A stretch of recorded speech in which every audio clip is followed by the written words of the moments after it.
हल्ला बोल टीवी और मैं हूं आपके साथ सुरभि।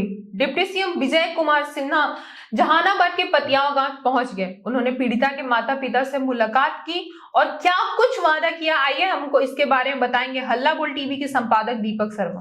देखिए, डिप्टी सीएम विजय सिन्हा आज पहुंचे हैं जहानाबाद के पतियामा गांव, शंभू गर्ल्स हॉस्टल पीड़िता के गांव। और शंभू गर्ल्स हॉस्टल में जिस छात्रा ने जान गंवाई और जिसके साथ गलत हुआ, उसके गांव जब पहुंचे डिप्टी सीएम विजय सिन्हा, तो गांव चित्कार कर रहा था अपनी बेटी के लिए। और विजय सिन्हा, डिप्टी सीएम विजय सिन्हा, सरकार विजय सिन्हा सरकार की ओर देख रहा था उम्मीद भरी नजरों से। गांव की दीवारें भी देख रही थी, गांव की गलियां भी देख रही थी और उम्मीद लगाए देख रही थी कि सरकार आए हैं, भले ही थोड़ी देर लगा दी, लेकिन कम से कम आए हैं तो अब इंसाफ होगा।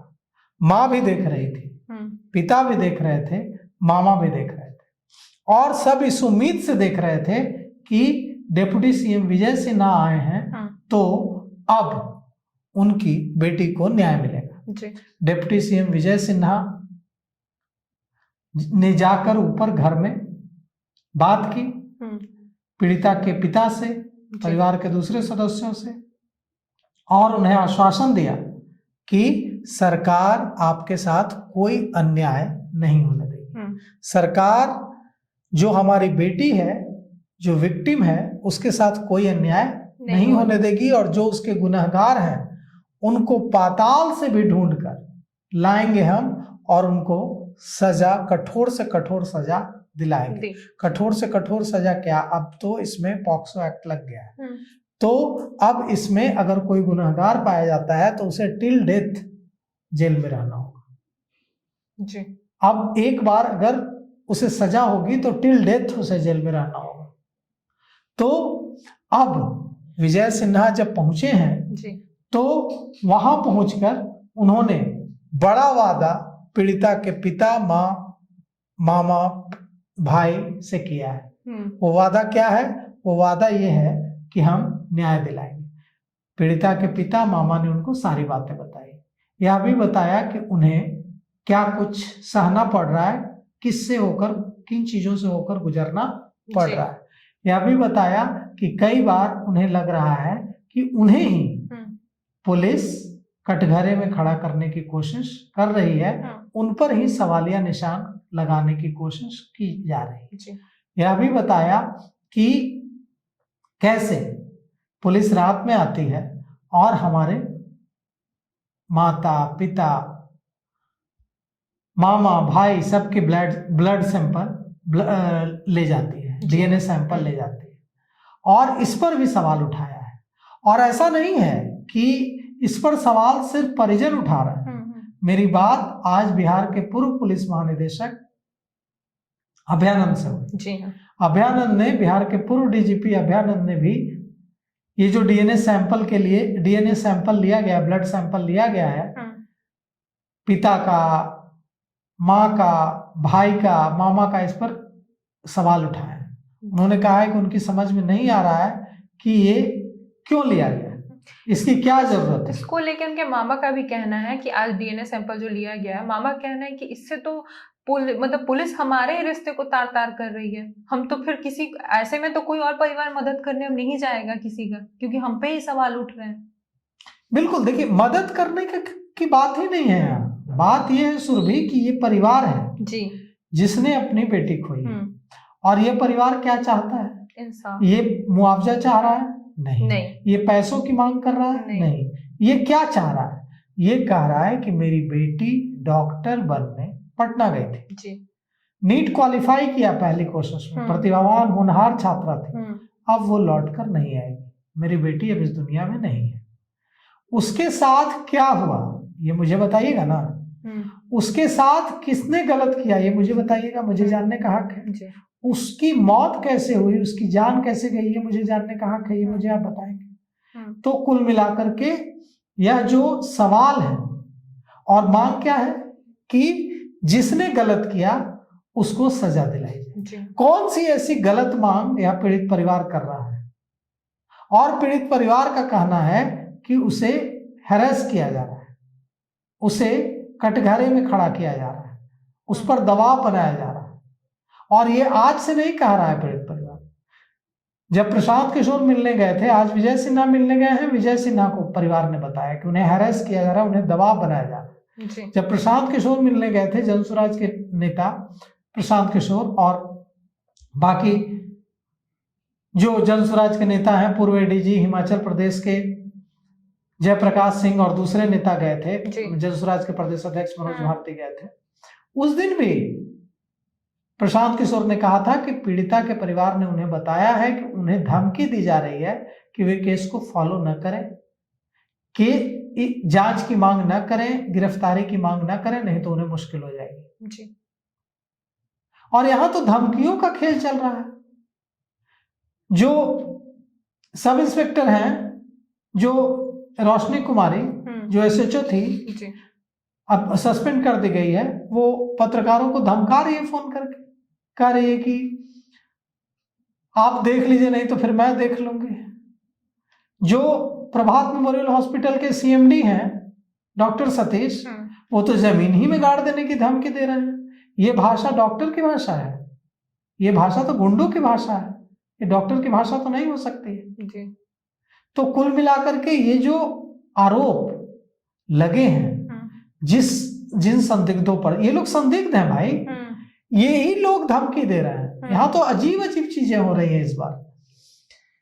जो संदिग्ध है, जो सस्पेक्ट है, वही धमकी दे रहा है।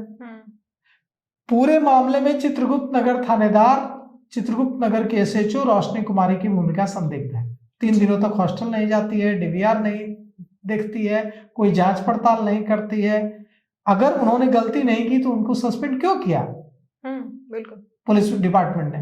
उनको तो, अगर उन्होंने बहुत अच्छा काम किया तो उनको प्रमोट कर देना चाहिए था, उनको अवार्ड दे देना चाहिए था, उनको ग्लैंट्री अवार्ड, पदक वगैरह से सम्मानित किया जाना चाहिए था कि आपने बहुत अच्छा काम किया। उन्होंने गलती की तभी तो उन्हें सस्पेंड किया गया है। और अब suspension is not a punishment, अब उन पर विभागीय कार्रवाई होगी, जांच होगी, और जो भी विभागीय कार्रवाई में जो होगा उनका, ये पुलिस डिपार्टमेंट का काम है। लेकिन उन्होंने कुछ गलती की तब तो उनका निलंबन हुआ जी। अब वो धमका रही है। अब आते हैं प्रभात मेमोरियल हॉस्पिटल के डॉक्टर सतीश पर। डॉक्टर सतीश कह रहे हैं कि जमीन में गाड़ देंगे। किसको कह रहे हैं वो जमीन में गाड़ देंगे? उन लोगों को कह रहे हैं जिन लोगों ने रेप किया है छात्रा के साथ? क्या वे उन लोगों को कह रहे हैं जिन लोगों ने छात्रा को मारा है? नहीं, वे उन लोगों को धमकी दे रहे हैं जो इसकी जांच की मांग उठा रहे हैं। जो लोग ये कह रहे हैं कि प्रभात मेमोरियल हॉस्पिटल ने, मैं भी कह रहा हूं, गाड़ दे सतीश जमीन में और धमकी दे दे रोशनी कुमारी। मैं हल्ला बोल टीवी का संपादक पूरी जिम्मेवारी से कह रहा हूं कि रोशनी कुमारी जो चित्रगुप्त नगर की थानेदार हैं, वो प्रथम दृष्टया जो हमें दिख रहा है एक खबर नवीस के तौर पर, उन्होंने अपने कर्तव्यों का पालन नहीं किया और इसीलिए उन्हें निलंबित किया गया है। और यही बात पुलिस डिपार्टमेंट की ओर से जारी की गई प्रेस रिलीज में लिखी है। धमकी दे या गोली मार दे रोशनी कुमारी, कोई फर्क नहीं पड़ता है। अब आते हैं प्रभात मेमोरियल हॉस्पिटल के सीएमडी डॉक्टर सतीश पर। डॉक्टर सतीश गणतंत्र दिवस पर झंडे के नीचे, तिरंगे के नीचे खड़े होकर जमीन में गाड़ देने की धमकी दे रहा है। किसको धमकी दे रहा है? क्या डॉक्टर सतीश ये कह रहे थे कि वे उन लोगों को जमीन में गाड़ देंगे जिन्होंने छात्रा का रेप किया है? नहीं। क्या वे कह रहे थे कि मैं उन लोगों को जमीन में गाड़ दूंगा जिसने छात्रा की हत्या की है? नहीं। वे कह रहे थे कि मैं जमीन में गाड़ दूंगा। जो लोग उन लोगों को धमकाने की कोशिश, ऐसा लग रहा था कि वे कर रहे हैं, जो लोग आवाज उठा रहे हैं, जो लोग ये कह रहे हैं, और मैं भी पूरी जिम्मेवारी से कह रहा हूं कि प्रभात मेमोरियल हॉस्पिटल ने अपनी जिम्मेवारी सही तरीके से नहीं निभाई। नहीं तो अगर पीएमसीएच के डॉक्टरों को यह दिखा कि छात्रा के साथ गलत चीजें हुई हैं, तो यह बात क्यों नहीं दिखी? जो पढ़ाई पीएमसीएच के डॉक्टर्स ने की है मेडिकल की, वही पढ़ाई प्रभात मेमोरियल हॉस्पिटल के डॉक्टर्स ने की होगी। क्यों नहीं दिखा उन्हें कि छात्रा के साथ गलत हुआ है? उसके बाद पीड़िता की मां ने आरोप लगाया कि जब उन्होंने कपड़े मांगे छात्रा के तो उन्हें नहीं दिए गए अस्पताल में, प्रभात मेमोरियल हॉस्पिटल में। कहा गया कि आप कपड़े का क्या करें, क्यों नहीं कपड़े दिए जाएंगे? क्या ये गलत नहीं किया प्रभात मेमोरियल हॉस्पिटल ने? जी। प्रभात मेमोरियल हॉस्पिटल पर आरोप है कि धमकाया पीड़िता की मां, पीड़िता के पिता, मामा को कि जहां जाना है, जिसको जाना कंप्लेन करना है कर दो, हमसे ज्यादा रसूख है क्या, हमसे ज्यादा जान पहचान है क्या? कौन है ये डॉक्टर जो धमकाया था? क्या उस पर एक्शन नहीं होना चाहिए? क्या उसे जेल नहीं भेजा जाना चाहिए? धमकी देना तो क्राइम है, बिल्कुल, तो नहीं जेल भेजा जाना चाहिए। तो यह मांग करने वालों को क्या जमीन में गाड़ देंगे सीएमडी सतीश? और जो भाषा सतीश बोल रहे हैं गणतंत्र दिवस पर, क्या वो एक डॉक्टर की भाषा है? डॉक्टर तो बचाने वाले होते कि नहीं? क्या वो एक पढ़े लिखे, डॉक्टर छोड़ दीजिए, क्या वो एक पढ़े लिखे व्यक्ति की भाषा है? जमीन में गाड़ देंगे? आपका राज चल रहा है क्या डॉक्टर सतीश कि आप जमीन में गाड़ देंगे? किसको जमीन में गाड़ देंगे? ये कानून का राज है, ये नीतीश कुमार का राज है, सुशासन का राज है। जमीन में गाड़ा जाता था जंगल राज के टाइम में, जब जो बाहुबली होते थे वो कमजोर लोगों को जमीन में सचमुच गाड़ दिया करते थे। ये नीतीश कुमार का राज है। यहां ऐसे शब्दों का इस्तेमाल करने वाले उन्हें जेल भेज दिया जाता है। तो जो ये धमकी दे रहे हैं, जो डराने की कोशिश कर रहे हैं, उनको यह अच्छे से समझ में आना चाहिए कि उनकी धमकियों से न पत्रकार डरने वाले हैं, न इसको लेकर सड़क पर उतरकर आंदोलन करने वाले छात्र डरने वाले हैं। और छात्रा के परिवार ने तो खुलेआम कह दिया है कि हम इस लड़ाई के लिए जितना आगे जाना होगा जाएंगे। उन्होंने यहां तक कह दिया है कि न्याय नहीं मिला तो हम आत्मदाह कर लेंगे। तो फिर किसको डरा रहे हैं? गलती तो हुई है प्रभात मेमोरियल हॉस्पिटल से। डंके की चोट पर कहता है हल्ला बोल टीवी कि प्रभात मेमोरियल हॉस्पिटल में लापरवाही हुई है, प्रभात मेमोरियल हॉस्पिटल में गड़बड़ी हुई है। जो पीएमसीएच ने एक बॉडी को देखकर पकड़ लिया, वो प्रभात मेमोरियल हॉस्पिटल ने क्यों नहीं पकड़ा? प्रभात मेमोरियल हॉस्पिटल ने इलाज के दौरान क्यों नहीं वो चोटें देखी जो चोटें पीएमसीएच के डॉक्टर ने देखी? क्या ये गलती है या ये साजिश है, कॉन्स्पिरेसी है, बचाने की कोशिश है? इसका जवाब तो देना होगा। अब आपसे जो सवाल पूछेगा, आप जांच की मांग करेगा, उसे आप धमकाने की कोशिश करेंगे, तो जो पत्रकार बनता है उस कफन बांध के पत्रकार बनता है। उसे इस बात की चिंता नहीं होती है कि उसे कोई जमीन में गाड़ देगा या उसे कोई सूली से लटका देगा। तो जो भी ये कोशिश कर रहा है, चाहे कोई लापरवाही के आरोप में निलंबित पुलिसकर्मी कोशिश कर रहा है या कोई संदिग्ध भूमिका वाला डॉक्टर कोशिश कर रहा है, उन सब को कानून, अब जो कानून के मुताबिक, नियमों के मुताबिक जांच कर जिसकी जितनी भागीदारी है उसको उतनी सजा दिलानी चाहिए। और लापरवाही हुई है या साजिश हुई है, कुछ तो हुआ है। डिप्टी सीएम विजय सिन्हा आज जहानाबाद के पतिया गए और माँ बाप, पीड़िता के माँ बाप से बात किया। उन्होंने उनको आश्वासन भी दिया है कि जल्दी इस मामले में न्याय होगा और आरोपी को सजा भी दी जाएगी।